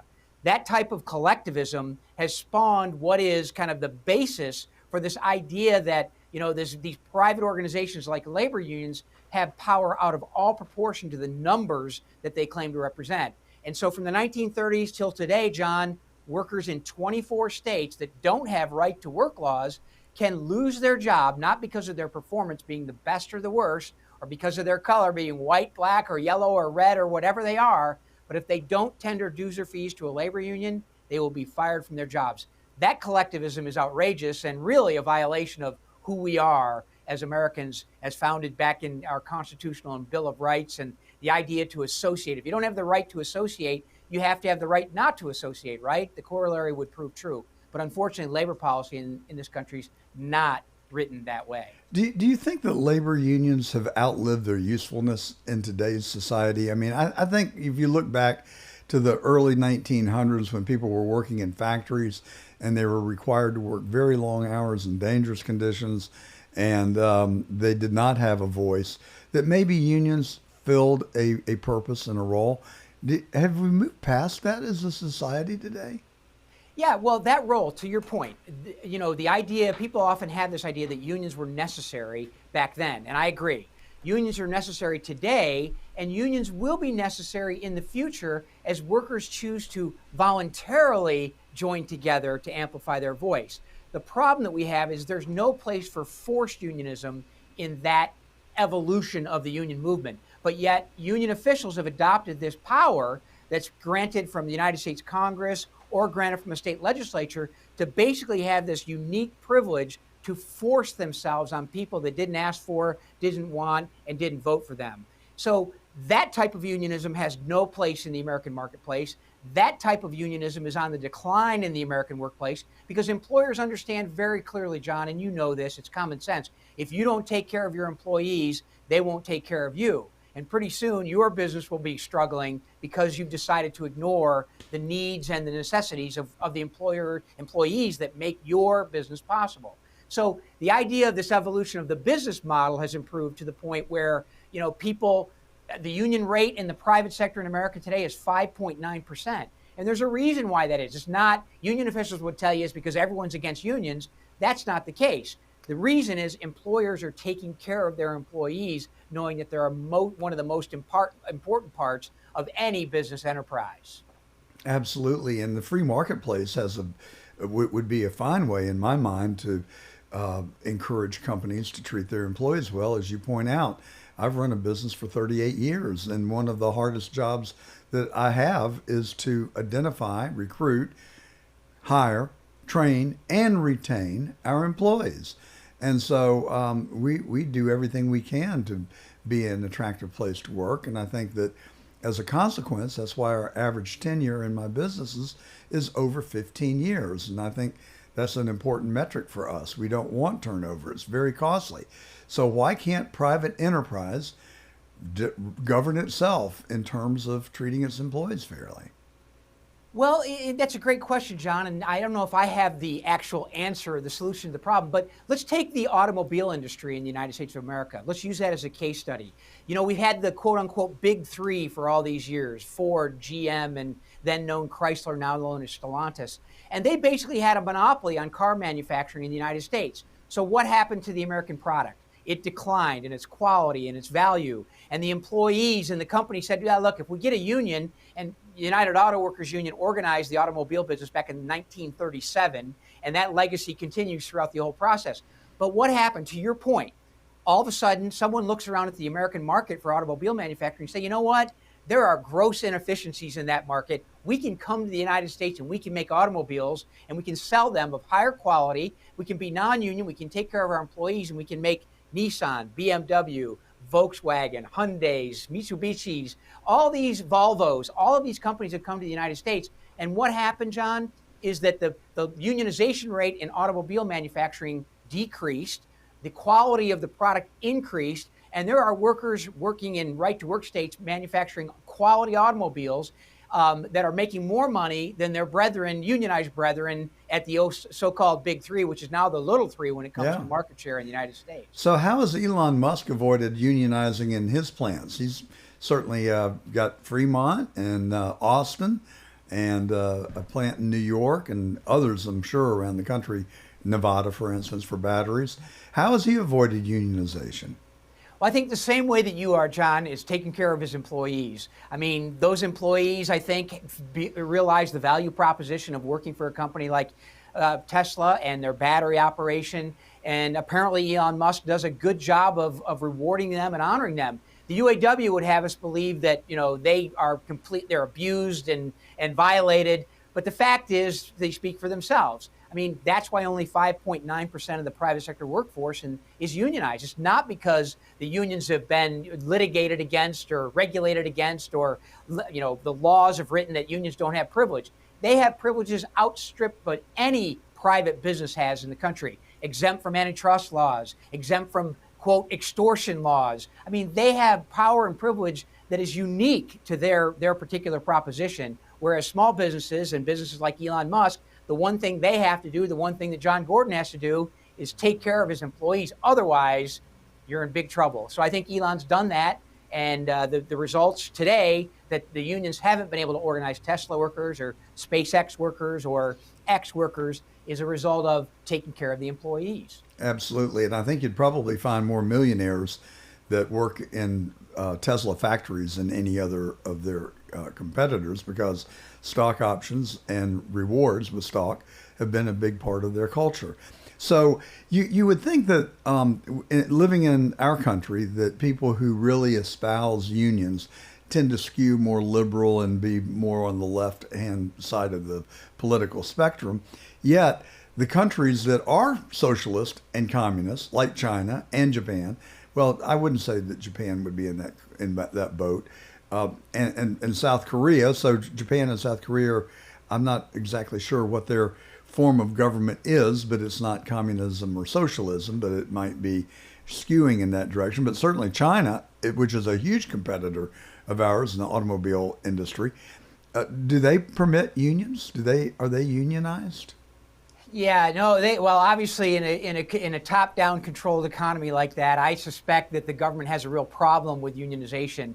I mean, the European labor model is one thing that we need to avoid. Unfortunately, there are those in the Republican Party that are kind of intrigued by this European labor model, i.e. sectorial bargaining and union officials getting elevated to board of director seats and things like that have worked and militated against economic development and manufacturing job growth in European countries. Some people want to bring that here. But, the idea of voluntary unionism, getting back to the point that I made earlier, that's the secret to all this. Let employees amplify their voice in the workplace, do that with voluntarism as opposed to compulsion. Compulsion is a component of those tyrannical top-down economies like China, like North Korea, like some of those institutions where, that you do it our way or the highway. But that hasn't worked in America. It doesn't work in America. It will not work in America, and we ought to try to avoid it. And one way we do that is by allowing employees to exercise their rights vis-a-vis right-to-work laws. The idea that, look, we believe everyone should be able to join a union, but no one should be forced as a condition of employment to pay dues or fees in order to keep a job. So, labor policy is evolving. There's always questions about it. I suggest that the American model of individual freedom and individual rights is highly preferred to kind of that top-down managed economy from, people that think they're a lot smarter than we are, John. And I admit that I'm not that smart, but I think I'm smart enough to know when some elite tells me, just sit back, don't pay attention, just listen, we'll take care of you. That's not a model for success anywhere in the world. Oh, well, I've agreed with most of what you've said, except the part that you're not very smart. I think you're plenty smart, Mark. But now let me ask you, these 24 states that have not adopted a right to work statute, aren't they losing out terribly? Because I know my home state of Georgia, where we've got a right to work law, and it is a very free market when it comes to labor, has attracted all sorts of manufacturing facilities for cars and trucks. What's the matter with the other 24? Don't they want the industry to come into their state? Well, they do, John, but it's about politics and it's about money, unfortunately. I mean, I don't know. I couldn't say it in Latin, but the phrase that says follow the money. And I don't know how you say that in Latin, but I'll say it in English. Follow the money. And the politics of it really are important. And you're right. Look, we've got plenty of evidence. The time frame for examining the different economies, whether it be in a right-to-work state like Georgia, that's been voted like one of the top states for businesses for the last, couple of decades by CNBC. For a long time, for sure. Virginia just got it this year. They're a right-to-work state. But let me give you some cold, hard facts that are really, you can't argue. Organized labor tries to argue this, but they can't. And that is that manufacturing job growth in right-to-work states over the last decade is 5 times greater in states with right-to-work laws than states that allow forced unionism. Private sector job growth in right-to-work states is double private sector job growth than in forced unionism states. The arguments about automobile manufacturing, there was a time back in the 1970s that everything we got was created in Ohio, Michigan, Wisconsin, and Illinois. And now about 80 to 85% of all automobile manufacturing, whether it be original equipment manufacturing or assembling, is occurring in states that have right-to-work laws. So you're exactly right, John. You don't have to look or guess. You just follow the money and you follow the companies and the manufacturing job growth. You'll find it in the states that have right-to-work laws, those 26 states that protect individual freedom and individual rights. So I've got this hunch, a suspicion, I would say really a prediction, that the humanoid robot is really going to resolve this issue once and for all, because they don't join unions and they don't call in sick and they don't have labor or pay demands or insurance demands. What do you think that the robot and and we're right on the beginning of robots in the workplace, even though a lot of companies are very mechanized, but the idea of a robot replacing humans, I think we're right there at the doorstep of. How is it going to impact the labor force in America?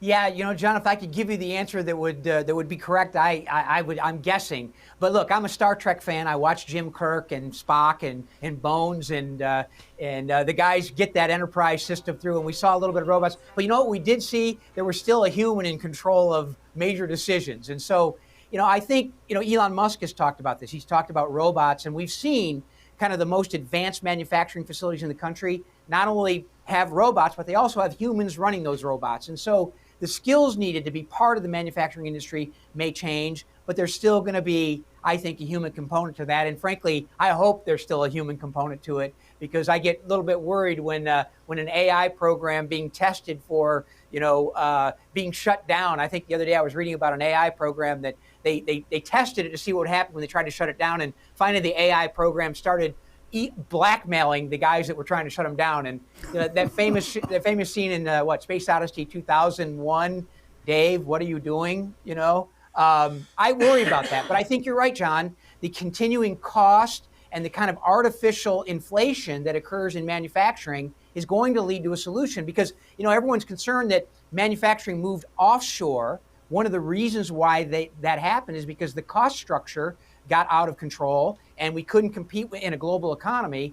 Now we're trying to bring those manufacturing jobs back to the United States. I think we'll be successful in that. But one of the issues is, how can we control the escalating cost of manufacturing? And one of the ways, unfortunately, you do that is by automation. And we got a great example of that in the port industry. Last year, back at the end of the year, the union official of the International Longshoremen's Association said he would strangle the country because they had a monopoly on all the ports on the east coast of the United States. And he said the one thing they would not accept was any automation. So literally, the contract that they signed, that President Trump supported, kind of surprisingly, was blocking the automated gate that would let trucks into the port to pick up loads. They had to have a union representative there to open the gate. that's how ridiculous it gets. And that's why we lose jobs and lose competitive advantages that the United States has always had. So there's going to be some of that. The question is, how pervasive is it? I don't know the answer to that, but I still hope that no matter what, there's a human component involved. I did read that stance and the contract term that you're referring to, and I was astounded by it, because the way to get higher wages is to automate some of the functions, and that's what the robot is designed to do, to eliminate routine, mundane, dangerous, repetitive jobs. But that's really what they're protecting. It's sort of like saying that we're not going to ride in automobiles, we're going to cling to our horse and buggy. That probably didn't work out so well for those folks.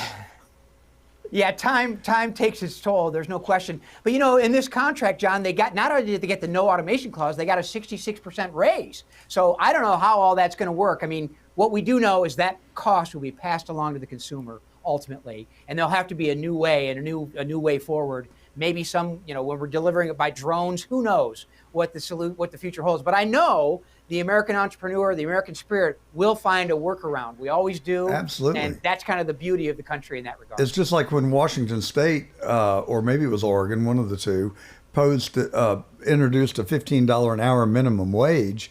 Within 2 weeks, there were kiosks in every Burger King, and they just didn't have cashiers anymore.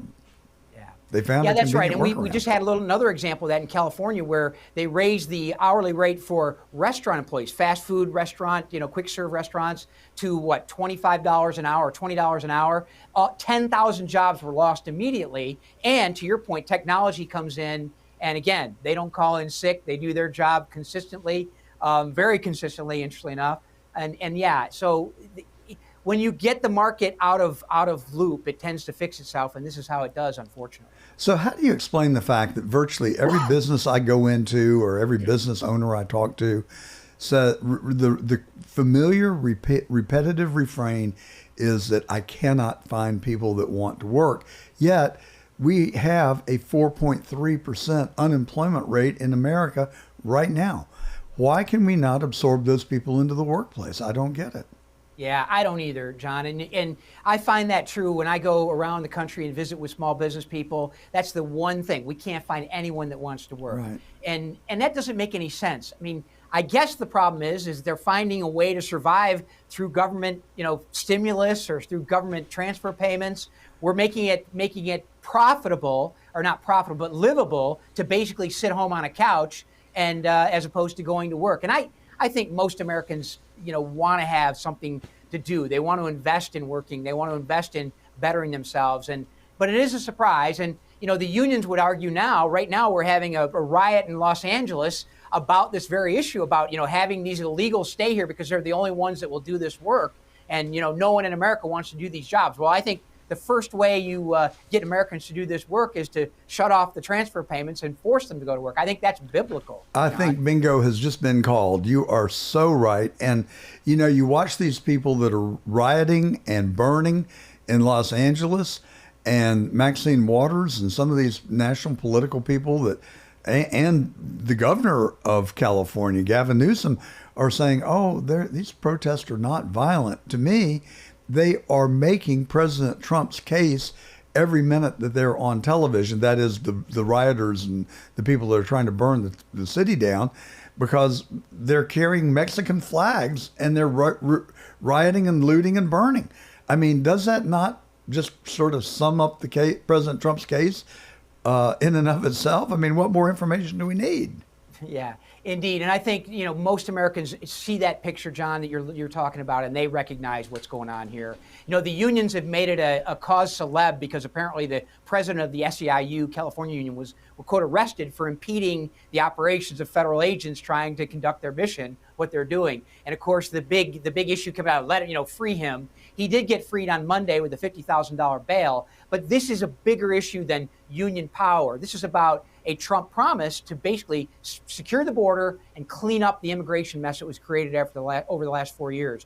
And while he's doing that, these people are somehow making it out that, this is just regular people. They're not. They're illegals. They violated the law, and we've got to enforce the law in this country. If we don't have a rule of law, then we see what we have in Los Angeles. Yeah, and a governor out there who's just completely out of touch. The liberals say, well, they're not lawbreakers. They're just hardworking Americans. The fact of the matter is they're illegal hardworking Americans, if that's the case, and they came here illegally and they broke the law in order to do so.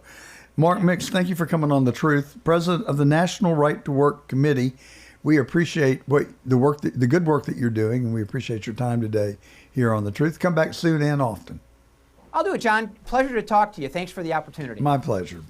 Stay with us. We're on the John Fredericks Radio Network. We also come to you on CDM Press simulcast, and on the web. We are on Twitter, X, Facebook, YouTube, Getter, Rumble, and you can also catch us on johngordon.tv. Today's broadcast is brought to you by Perfect Circle Renewable Energy. They're an Atlanta-based company servicing restaurants in North Georgia. They have excellent service. If you're a restaurant owner and you're tired of poor service and poor communication with your vendor, look up PCRenergy.com on the World Wide Web. Spencer Morrison is our next guest, and he has written a book, Reshore, How Tariffs Will Bring Our Jobs Home and Revive the American Dream. I love the title of the book. Spencer, welcome to The Truth. Donald Trump says he's got $12 trillion in investment promised for inside the United States from U.S. companies as well as foreign companies. That should take care of our unemployment, should it not? I certainly think so. I think it's amazing news. And I think, if you think through the logic of tariffs, it's kind of a no-brainer. I mean, you think about when what companies have been doing for the last 50 years is they've been offshoring production abroad. There's been over $2 trillion, for example, $2 trillion worth of foreign direct investment that went into China, which ought to have went into America. On top of that, the indirect investment, this is the profits from the trade deficit, over $25 trillion has flowed out of America through these trade deficits since 1974. All of that could have been used to build up this country. So, when we have $9-10 trillion worth of domestic investment promised, I'm certainly not surprised, and I think it's going to go up.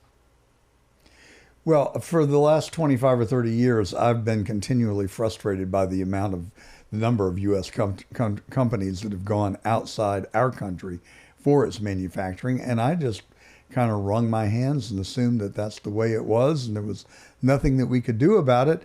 And then Donald Trump comes back into office for the second time and says, well, we're just going to tariff the hell out of our trading partners that are taking advantage of us. And it's like a light bulb went off. Like, duh, why hadn't anybody else thought of that before? We could have stopped this fleeing of American companies a long time ago had we had a backbone and the resolve to do it. Yeah, and that's exactly it. And you have to remember, every other country has been tariffing America this whole time. America is really the only country that sort of embraced this loopy idea of global free trade. And you got to wonder, I mean, how can we have free trade with, the Communist Party of China? It's an oxymoron. It obviously doesn't make any sense. And if we just zero in on China, for example, China joined the World Trade Organization in 2001. Since then, they've broken every agreement and every deal that they signed, every commitment they said they would do, they haven't done it. As a result, approximately depending on inflation rates, about $9 trillion worth of intellectual property has been stolen by China since 2000. The net trade deficit with them is about $7 trillion.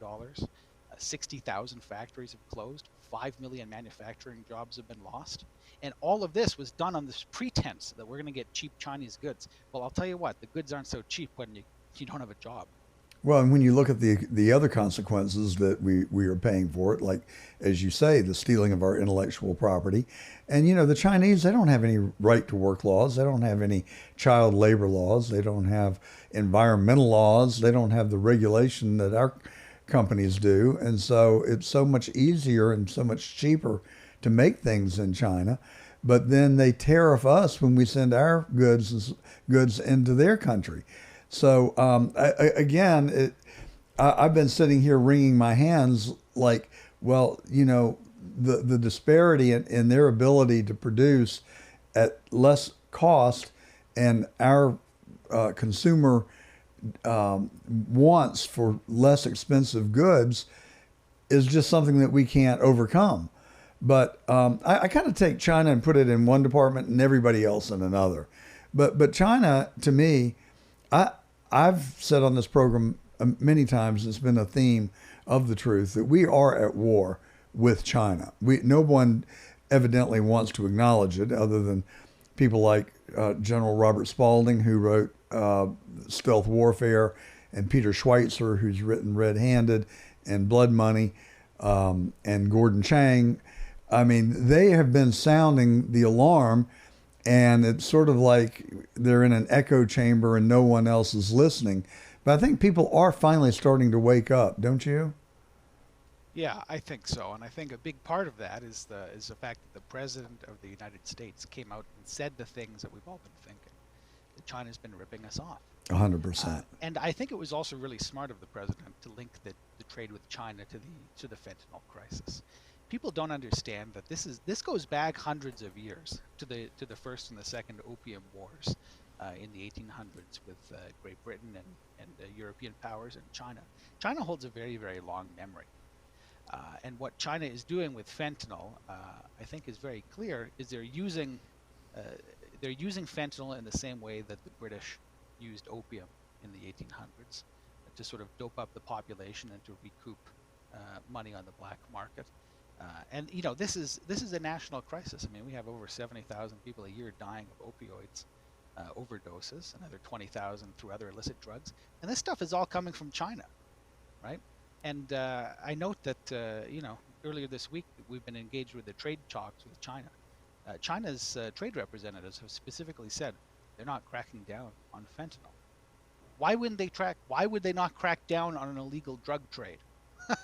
Well, and you know, fentanyl is not some recreational drug that you can just go out and take on a Friday night and have a good time. I mean, it literally kills people, and it is evidently extremely lethal.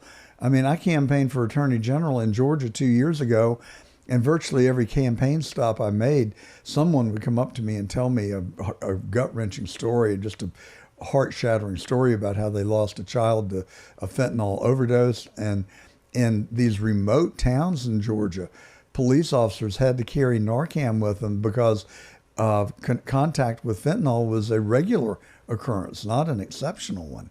And why we are permitting this, or why we have permitted it, and why we're just now cracking down on it is bewildering to me.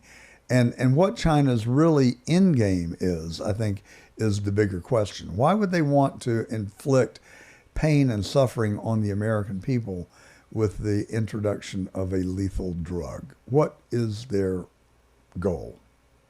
Well, I think there's a historical precedent for this. I mean, to some degree, I believe that China is using this to weaken the American people and the American people's resolve, in the same way that opium was used against the Chinese people in the early 1800s.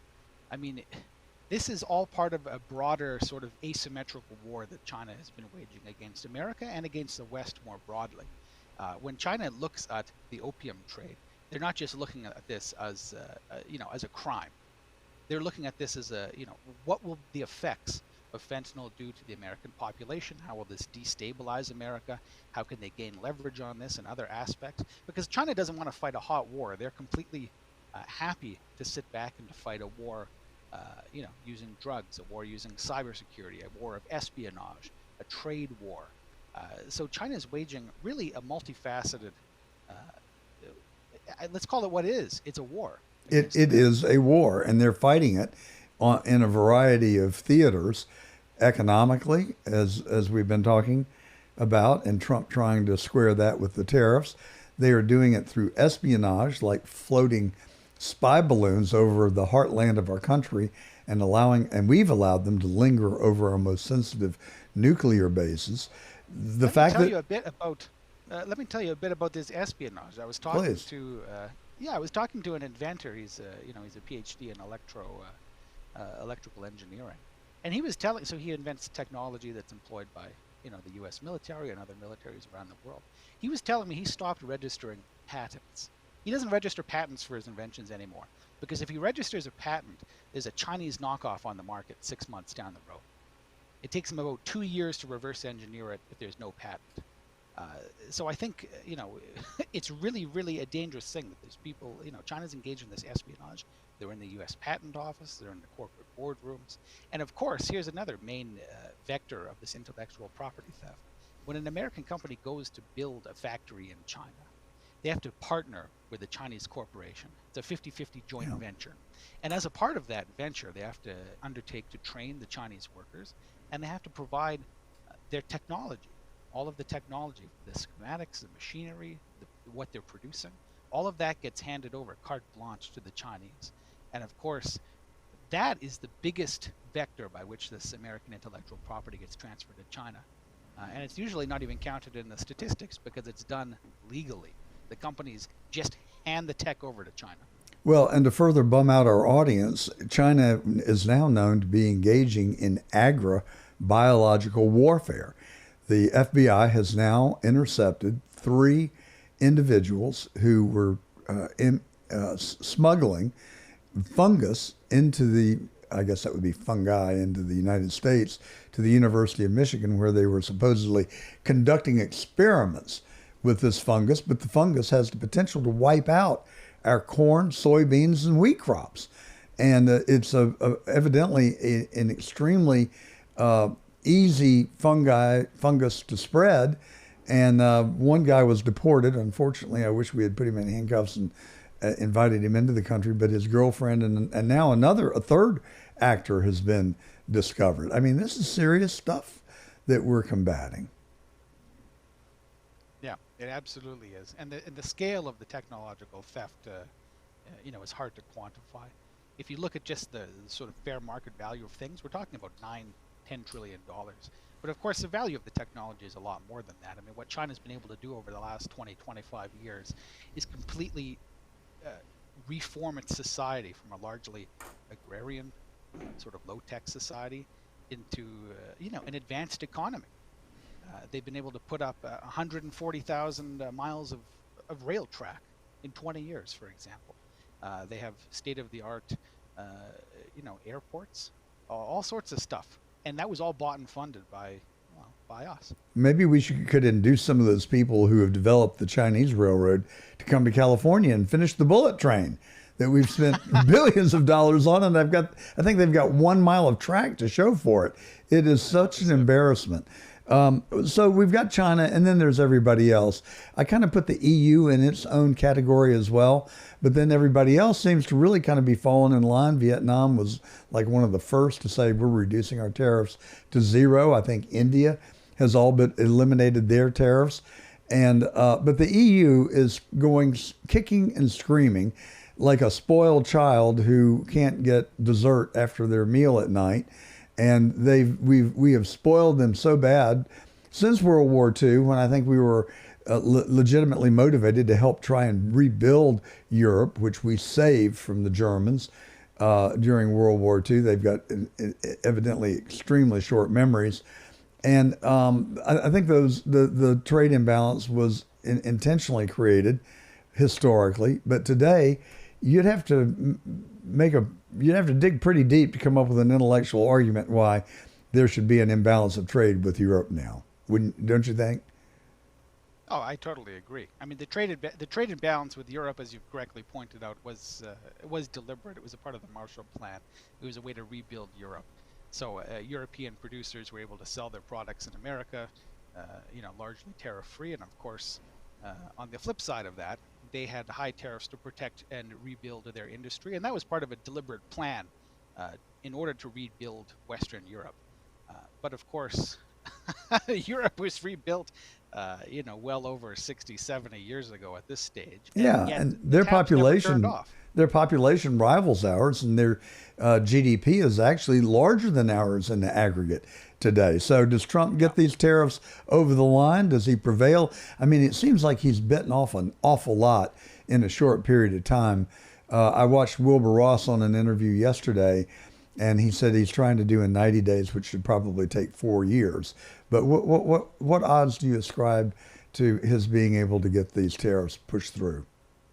I think President Trump can make it happen. The issue is whether or not Congress and the courts are going to allow this to pass through. We saw 2 weeks ago, for example, a number of federal injunctions blocking the tariffs, and of course those were overturned on appeal, and likely some of those cases are going to go to the Supreme Court.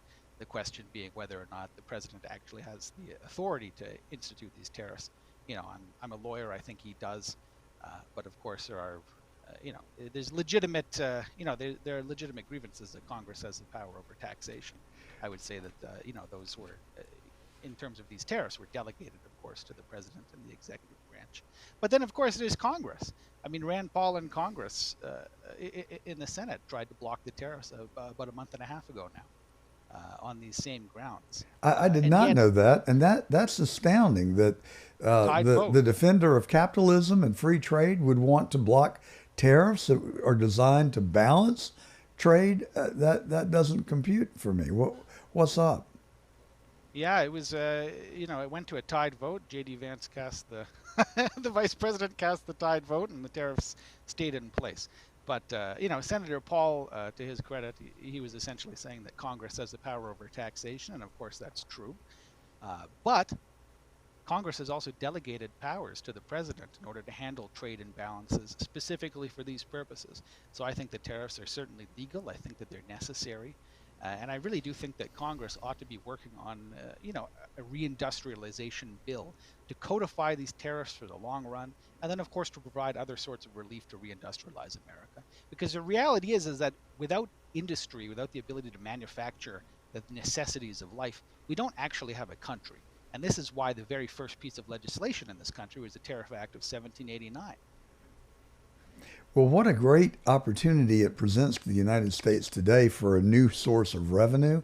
I mean, it's going to be like found money, and we're not talking about a few dollars and cents. We're talking about potentially hundreds of billions, if not trillions of dollars, and plus the opportunity that it poses for employment in our country as these companies start to build the plants that they have committed to, which total 10 or 12 trillion dollars as of the last count.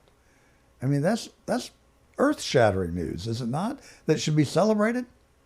It's millions and millions of jobs. Since 2020, since 2021, over 5 million good-paying manufacturing jobs have disappeared.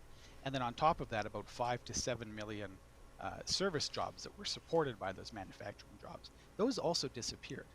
And you wonder, well, what's the employment rate looking like? Where's that accounted for? You know how it's accounted for? If you lose your job and you're chronically unemployed for over a month and you don't send out any resumes, they move you from the unemployed category into the not in labor force category. So the amount of people who've dropped out of the labor force in the last 20 years has been astronomical, and it's not accounted for by the aging population. I do that math in my book in chapter 1 of Reshore. We talk all about how the unemployment rate is basically a sham. The actual unemployment rate is 2 to 3 times higher than what they say. And the reason for that is because they're trying to hide the damage. But anybody who drives through rural, rural areas can totally see the damage. I mean, these communities look like they've been bombed out. People are on drugs. Factories are closed. People are unemployed. The number of people who are, on disability, the number of people who are on other forms of social assistance have all increased. And these are huge social problems that are all downstream of the economic problems. When we talk about money, it's not just about money. You need money to build healthy communities and to support healthy big families. Well, those are excellent points. What about the humanoid robot and the advance of robotics in our manufacturing? While those jobs start coming back, are we now just going to displace them all over again? It's interesting you mentioned that. I think it's a thoughtful point. It's a point that I've written on, not only in the book, but on my Substack. And the reality is that there's automation and robotics are a really powerful tool to increase productivity. But increases in productivity don't necessarily destroy jobs, provided that the output also increases. So what we've had over the last 20 years is we've had factories becoming more efficient, but the increase in output was offshored to China and to other countries. So that's the reason that we've, when people say that, the reason that the manufacturing employment is decreasing is because of robotics, that's only half the equation. The other half of the equation is the fact that America's output hasn't kept pace with the productivity increases. as was the case from 1940 till 1973. I mean, output used to increase at a rapid rate that matched productivity, and that's why we didn't see, people losing their jobs in the 1960s and 70s. Well, thank you for the college course on tariffs and economics. It has been a fascinating conversation. Spencer Morrison is an author. He also is editor-in-chief at the National Economics Editorial. Where do I find the National Economics Editorial? I want to subscribe. I mean that sincerely. So I've moved the National Economics Editorial onto my Substack because we were delisted. We were delisted by Google for apparently wrong thing. How did you make them mad? You must have during COVID. Said something about capitalism and free speech. I don't know. When you attack their money, they don't like it. I'll tell you that. So you can find me on Substack and X. It's at Real SP Morrison. And then the book Reshore, we've got a beautiful second edition that's just come out. It's available on Amazon. Get it. It's endorsed by Peter Navarro. It's endorsed by Steve Bannon. It's been circulated at the White House. There's no reason not to read it. It's your blueprint on how to reindustrialize America and make America rich again. Well, I've been wanting to get a book that my friend Bob Lighthizer might find interesting. So I'm going to go buy that book, one for me and one for Bob. I don't know if he's read it or not, but he was Trump's lead trade negotiator in Trump 1.0. I wish he'd bring his book. Yeah, no trade is free. He is a great guy. He's been on our show, and I consider him a friend. And so I know he would enjoy your book. And thank you so much for coming on The Truth today. I hope you'll come back soon. It would be my pleasure. God bless. Thank you, Spencer. Named similarly to my middle son, who is also very intelligent. Spencer Morrison, thanks and have a great rest of your weekend. This is The Truth. I'm John Gordon, and we come to you every week on the John Fredericks Radio Network in 7 cities on 20 AM and FM radio stations. We are also simulcast across the 13 digital platforms on CDM Press. We also come to you on our own live stream on X and YouTube and Facebook, Getter, Rumble, and don't forget johngordon.tv. So come and join us there. Right now on Getter, we've got 6,000 people interacting with us. We hope you'll come and join us there as well. We also have our own Getter page. Most of you are on the John Fredericks Getter page. We'd like you to migrate over to John Gordon Truth. We'd like to build that channel and be able to interact with you there independently as well. So consider, if you're on Getter, just going to search for John Gordon Truth, subscribe and like if you do, and we can interact with you on our own Getter page as we march on. The show is building. We really appreciate every listener who comes here every Saturday from 10 to noon. We're also on Sundays from the same hours, 10 to noon, on the John Fredericks Radio Network. And you can write to me, johngordontruth@gmail.com. I'll read your email, I'll respond to your email, and I will seriously reflect on whatever it is you have to say.